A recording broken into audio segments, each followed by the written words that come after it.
Well, hello everyone. Matt over at SFREP. Glad you could join me today. And today, for this webinar, we're going to be talking about buying a new computer and new technology. And if you've been thinking you want to upgrade your computer, maybe you want to upgrade it so you can run Windows 11.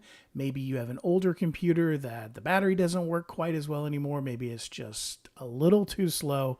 Then this is the webinar for you. It's not going to take very long. We're going to kind of go over the specs for your new computer, what we recommend for running Appraise-It Pro, and then we're going to take a look at some computers that are available out there on the market to see which one might be the best for you, balancing performance and price and availability. So the first thing we want to take a look at is going to be what we recommend for the specs for your new computer. And that is, we're going to be going over the processor, the RAM, the storage, the keyboard, which is very important, and then the different connections that are on the laptop. So the first one I want to go over is going to be the processor. We recommend an AMD Ryzen 5 or an Intel Core i5. Now the cool thing is that all of the processor manufacturers have kind of synced up their numbering schemes. So a Ryzen 3 is the same as a Core i3, a Ryzen 5 is the same as a Core i5. And the way you can think about this is in levels. So a Ryzen 3 Core i3, a level 3 processor, is mainly aimed at home users, kids in school, people that basically just want to write up some documents, or they want to surf the internet, maybe watch an occasional video on YouTube or something like that. The Ryzen 5 and the Core i5, the level 5 processors, they are aimed at business users and power home users. Above that, you have the Ryzen 7 and the Core i7. Those are aimed at power business users and gamers. And then the Ryzen 9 and the Core i9, those are aimed specifically at gamers. Okay. Now, generally, you're not going to find a Core i9 or a Ryzen 9 on anything other than a gaming laptop or a gaming desktop. And the type of computer that you're going to get, whether it's a desktop or a laptop, is of course going to be up to you. However, I will tell you that nowadays the value in the laptop is in the laptop space. Laptops have become way more popular. It's what people want, so they make more of them, so the prices come down. Desktops, especially brand new desktops, tend to be a little bit more expensive. Plus, of course, you're going to have to purchase a monitor with it as well. And the keyboards are usually pretty terrible. So are the mice. So you're probably going to buy those as well. So just keep that in mind. Now, the great thing about a desktop is they're generally quieter. They're probably a little bit more powerful, but they do use more electricity. And of course, you can't take it with you. And now with the advent of little USB-C docking dongles, you can basically use a laptop as if it's a desktop. So you plug this little USB-C plug into the laptop. It will then charge the laptop. Plus, you can break out and have multiple HDMI ports for multiple monitors. You can have multiple USB ports for your desktop type keyboard and mouse. So you can use it as a desktop when you're at home or when you're in the office, and then you can take it with you when you go out in the field. So what we recommend is that kind of mid-range there, that Ryzen 5 or the Core i5. Now, if you want, you can go with a Ryzen 7 or a Core i7, knock yourself out. It's going to be a little bit more expensive, but sometimes you can find some really good deals. So get whatever you can afford, the highest end processor that you can afford.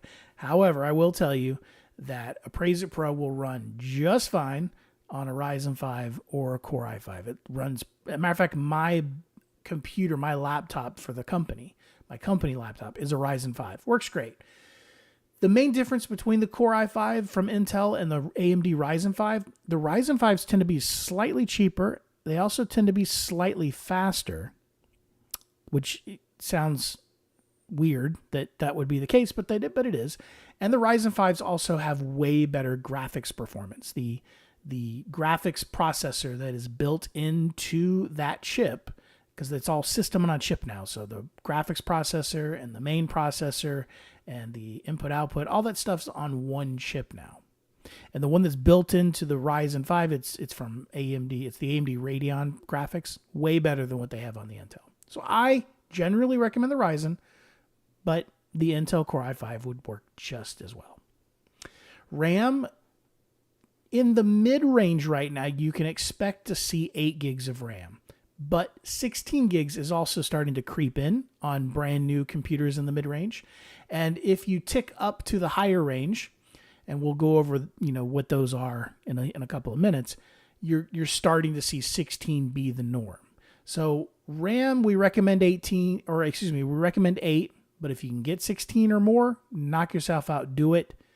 You can never have too much RAM. So get as much RAM as you can afford, but 8 gigabytes is more than enough.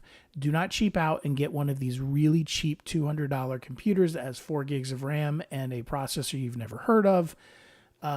You're not going to like them. They're going to run terribly. They'll run Appraise-It Pro. They just won't run it very well. Next is going to be storage. I made this slide a couple of years ago.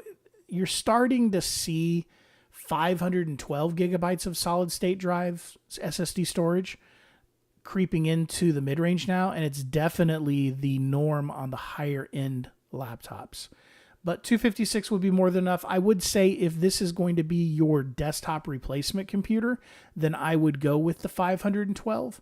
But 256, especially if this is just going to be a laptop that you're going to use when you're on vacation or use out in the field, 256 is more than enough. Next is going to be the keyboard. And what I've put here is 10 key. And what I mean by that is you're going to want to make sure that the keyboard has a what is called a 10 key or a number key. So let me see if I can pull my keyboard up here so you can see it. So there's my keyboard. It's upside down, but you get the idea. This right here, this is the 10 key. It's the number pad on the right-hand side of the keyboard. Generally, in laptops that are under 15.6, so 15.6 inch laptop screen size and above, you're generally going to have the 10 keys. Sometimes you won't, but most of the time you will. Below that, when you get down to the 14-inch laptops, they almost always do not have the 10 key. And that's going to be very important for you guys because you guys enter a lot of numbers. And you're going to want to have that number pad on there so that you can quickly enter numbers into your reports. The other thing that you want to be very careful about with a keyboard on a laptop is make sure that it feels good. So what I recommend you do is go to your local Best Buy, go to your local Staples, go to your local Office Depot, see these laptops on display. Now keep in mind, the manufacturers of these laptops, they use the same chassis over and over again. So there's probably going to be like 2 or 3 chassis out there. One of them, probably all of them, are going to be on display. So you can, try out the keyboard and then decide which specs you want to actually go with. But at least you can try out the keyboard. Now remember, when you type on it, it's going to be a different keyboard. So muscle memory is going to come into effect and you're not going to be as accurate as you are on the keyboard that you use every day. Remember that after about 2 weeks, you're going to develop new muscle memory and you'll be able to type really well on this keyboard. But what you're going to be looking for is press down on the keyboard and press down around the keyboard. Make sure it's not bowing too much. Make sure that you have good key clicks, good key presses. They call it key travel. So when you press the button, make sure that there's some physical feedback that you've hit that button and that it is going to register your key click. Okay. And then the final thing we want to look for is connectors and connections. You're going to want to make sure that it has USB-C on it. Almost all laptops, even in the mid-range now, at least have one USB-C port. In the upper range, you're seeing 2 and 3 USB-C ports. And a lot of times in the upper range, the charging cable is USB-C. So that does use up one of those USB-C ports. And then you're going to want to make sure it has some USB 3.1 ports. And then these are going to be the old style, what is called USB-A, the USB that we've had for 2 decades now. That's going to be important because there's still a lot of peripherals that you might use, like flash drives and things like that, that still use that old style USB-A port. So make sure you have at least one of those on your laptop as well, because you're going to probably be using it for, let's say, a mouse or a scanner or a printer or something like that. Although most printers now run off Wi-Fi anyway. All right. So what we're going to do here is we're going to take a look at a couple of laptops that are currently on sale. And by the way, all of those specs apply to a desktop as well. So we're going to take a look at a couple of laptops that are currently for sale on Best Buy. And what I've done here is I have done a filter here to show us AMD Ryzen 5 laptops, AMD Ryzen 7 laptops, Intel Core i5, and Intel Core i7. And once again, all of this also applies to desktops. It's just expect to pay a little bit more for your desktop. Just keep that in mind. Okay? Not always, but sometimes. So what this is basically showing me is it is showing me prices generally from the low to the high. Now, if we look at this one right here, this is the first one in the list. This is an HP 15.6. It is a touchscreen. Most laptops are touchscreens at this point. You're not going to really use the touchscreen all that much, but it's there. AMD Ryzen 5, so we're good there. 8 gigs of RAM, we're good there. 512 gigs of SSD storage. Like I said, that's becoming kind of normal on these mid-range and above laptops. And the color is natural silver. One of the things I used to really knock HP for is that they would have like a silver chassis or body, and then the keys would be silver as well. And I hate that because it makes it harder for you to see the keys. Now, this right here is solidly a mid-range laptop. And by the way, if you have any questions, feel free to go ahead and get those questions in by using the chat. I want to go over this real quick. The chat is either going to be on the right-hand side of the screen, or it's going to be down along the bottom. If you have any questions, feel free to go ahead and ask those questions, okay? Let's see here. This is a solidly mid-range laptop. In the mid-range category, they're all going to share a couple of things, a couple of features, if you want to call them features. First of all, the body is more than likely going to be plastic, although sometimes these HPs, they have an aluminum top right here where the keyboard and everything is, but the rest of the laptop is plastic. That's somewhat advantageous, and they tend to be a little bit lighter, but they're not quite as durable, and they tend to get hotter because if you think about it, when you have an all-metal case, it's able to bond the processor and the cooling to the case as well and dissipate that heat out a lot better. So what you'll find is in these mid-range laptops, they're going to run that fan a lot more. So you're just going to be typing along, not really doing much of anything, and then all of a sudden this loud fan kicks on. And it's generally a lower end fan. It's going to be a little bit louder. And because that fan's coming on quite a bit more, it's also going to affect your battery life. So in the mid-range, they tend to be louder. They have the fan kicks on more. They tend to run hotter, and they tend to have a much less battery life. You also are not going to get backlit keys, and you're not going to get any type of thumbprint reader or,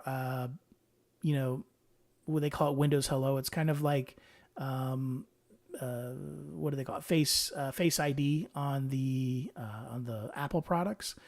You're not going to find any of that. You'll probably also have a pretty terrible webcam, probably 720p or below. So, and a pretty bad microphone setup as well. So just keep that in mind. But if we look further down this list, if we go back to this list here, if we look further down, in these mid-range laptops, they will put some good specs inside the computer, but just keep in mind, it's going to be plastic. So here's a good example of that. We have an AMD Ryzen 7, 16 gigs of RAM, 512 gigs of SSD storage, all for under $500, right at $500. That's a pretty good deal. I've seen better, but that's a decent deal. But once again, this is going to be a mid-range. Now, how do you know it's a mid-range? If it's an HP, if it doesn't have a product line name, So if it doesn't say like EliteBook, or if it doesn't, it doesn't have like a secondary name, it just says this is an HP laptop with a touchscreen, that's a mid-range. In the Lenovo space, and I love Lenovo, just a heads up, I'm a big fan of Lenovo. If you've never heard of Lenovo, they're based in North Carolina. Their computer division is. They're a Chinese company, but they're based in North Carolina. And they bought IBM's computer division back in 2005. So these are essentially IBM laptops. And in my opinion, they make the best laptops. Even in the mid-range, they have really good keyboards, and I really like their laptops. But still, mid-range laptop, $500, but you're getting good specs. But you're not getting any of those things I talked about. It's not all metal construction. You're not getting that backlit keyboard, thumbprint scanner, any of that kind of stuff. As a matter of fact, we're going to have to scroll down here a little bit. Here's another HP. It's a Ryzen 5 with 16 gigs of RAM. And they'll often do this. They'll switch them out. So here you're getting more RAM but less storage. Up here you're getting more storage but less RAM. You'll find that quite a bit. But still, under $400 for a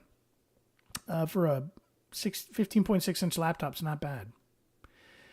Dell Inspirons, those Inspirons are also mid-range. They're also made of plastic. I don't love Dell on the low end, by the way. Their high-end stuff is good, but their low-end stuff is not that great. If we keep coming down here, though, eventually we're going to hit, well, it kind of gets all over the place. But what I want to look at here, we'll do a Lenovo Yoga. I'm a huge fan of the Yoga laptops, especially the 16-inch version, which is what this is right here. So for $750, you're getting a Core i7 Ultra, 16 gigs of RAM, a terabyte of storage for $750. That is a screaming deal. And this laptop is going to come fully loaded. It's a 2K screen, so it's not 4K, but it's double 1080p resolution. So it is a 2K screen. And what that means is basically 1080p would have letter bars on the top and the bottom. So we're getting extra space on the top and the bottom. So it's more of a square than a rectangle. Beautiful screen, glass touch screen. So glass front on the touch screen. This body is all anodized aluminum. You can see it right there. That is a fingerprint scanner, backlit keyboard, and you're getting a 1080p webcam with, I think, the best speakers and the best microphones in the industry. Absolutely love these Yogas. And the cool thing about these Yogas is that they can be folded back on themselves so that you can, watch videos. You can even tent it. This is what I call tenting. And then you can put a external keyboard and an external mouse here and use it as just like it is a desktop. These also come with 2 USB-C ports and a HDMI. And then on the other side, you get 2 USB ports as well. And you can also fold it back on itself and use it as a tablet, but nobody ever does that. And they're kind of heavy when you do that anyway. It makes for a very heavy tablet, but as a actual laptop, they're stellar. And I can tell you the battery life on these things is absolutely insane.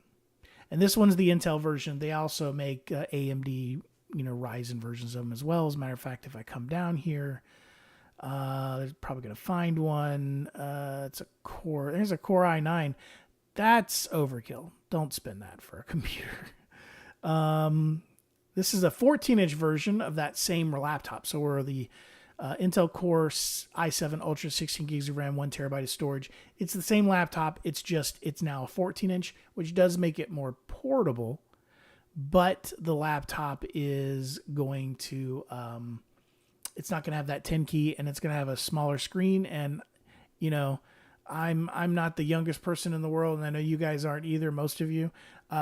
Those screens are a little bit hard to see, in my opinion. The 16-inch, while it's a little bit more to lug around and it's heavier, it's so much easier to see the screen. So just keep that in mind. Let's see here. Now, you are going to run across these Copilot Plus PCs, and some of them, you will notice, are going to say Snapdragon X Elite. Now, what is that? Because that's not an AMD Ryzen, and it's not an Intel Core processor. So what's the Snapdragon Elite? If you have an Android phone, you've probably heard the Snapdragon name before. Okay, it's a set of processors that are put out by Qualcomm, and Snapdragon processors are based on what's called ARM. So essentially, this laptop has a souped up version of the same processor that would be in your phone or your tablet.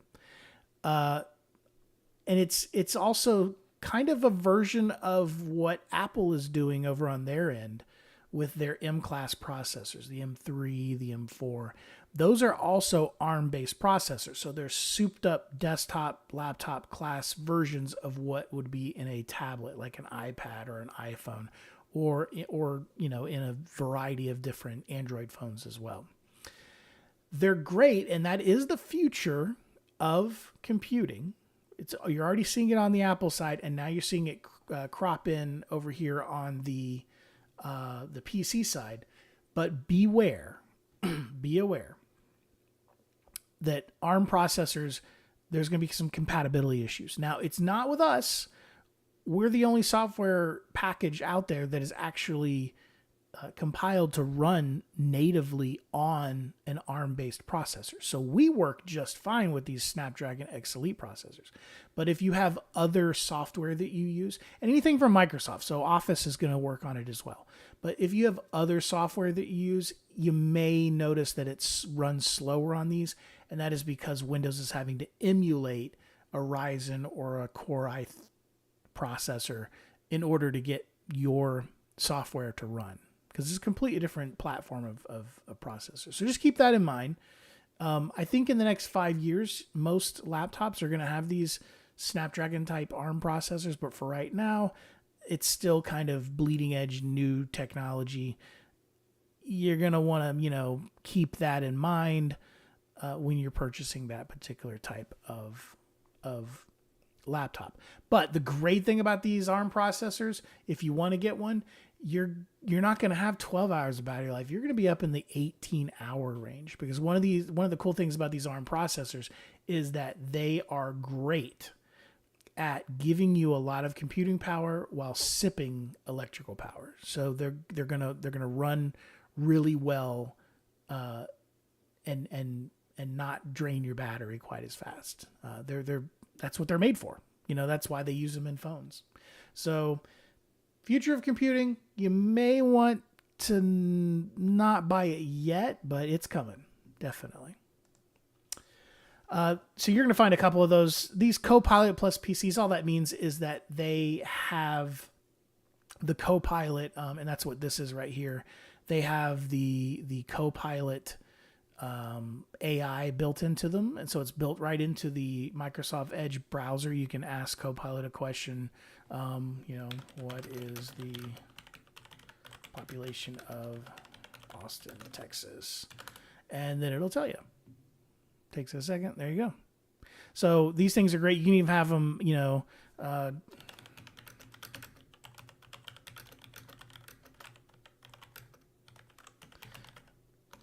even have it make a photo for you. Now, I'm going to guarantee you, if any of you from Austin, this is not going to look like... It's going to look a little like the Austin skyline, but they'll get things wrong. It's kind of like a fever dream of what the Austin skyline is, but it can make really cool images. You can have it do really neat things. So that's what that is. And that's what that is that's going to have what's called a neural processing unit, or an NPU, built into the actual processor. So it makes that kind of stuff go faster. It can do it locally instead of having to send it off to a server. And when you're writing narrative appraisals, like you're going to be doing with UAD 3.6, that could be kind of helpful. You can use it. You can have it clean up your text and make it sound more professional, things like that. The other type is the HP Envy laptops. So we'll do HP Envy. That's kind of HP's version of the Lenovo Yoga. So it's going to be the MV2 in 1 16-inch. This is literally the same laptop, but from HP. This one is definitely not on sale at the moment, though, as you can see. But we can come down here and find one that is. NV2, this is a 14. Here's a 16. Oh, man. HP just doesn't have any of their stuff on sale right now. You can see all these are really high dollar items. So, I wouldn't go on the high end with HP right now. And honestly, I would recommend a yoga over an HP Envy any day of the week. Specifically, a lot of times these HP Envies, even on the 16-inch versions, they don't have the number pad. I don't understand why, but they don't include the number pad. So I don't really recommend it for you. Does anybody have any questions on things you're thinking about getting? One of the things I do want to give you for being a part of this webinar is I'm going to give you my telephone number, and this is going to be my office telephone number. When you call me, I may not answer. I'm often busy, but if you text me at this number, a lot of times I will answer you right away. And you can text me photos of things that you're looking at while you're at the store. If you want to ask me questions, or ask me if the salesperson is just, if they're being accurate or if they're just blowing smoke. I'll give you my telephone number if you want to get a pen and paper ready real quick. I don't put it on the screen because then it's just going to get passed around all over the internet and I'll start getting spam phone calls. But I'll tell you, it's area code 828-919-9082. That's 828-919-9082. And you can also email me with any questions you might have after the fact, training@sfrep.com, or you can use my direct email, which is matt@sfrep.com. So I don't have any questions, so I'm going to assume that you guys are just going to start looking for stuff and maybe contact me later if you have any questions, but I'll be happy to help you out. And if you have any questions on anything technology related, this is my hobby. I've been using computers since 1985. I absolutely love them. Any type of technology, I'll be happy to give you my opinion. Thank you so much, everyone, for showing up. I really appreciate it. You can always rewatch this by just going to our YouTube page and clicking on live. You can find this and other webinars that we've done and rewatch them.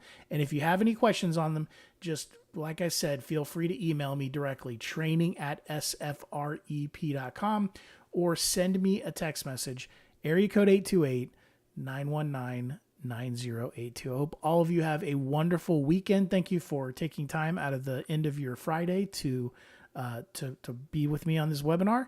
And stay safe out there and stay cool, because it's starting to heat up here in Charlotte, and I'm sure it is everywhere else. So you guys have a great rest of your weekend.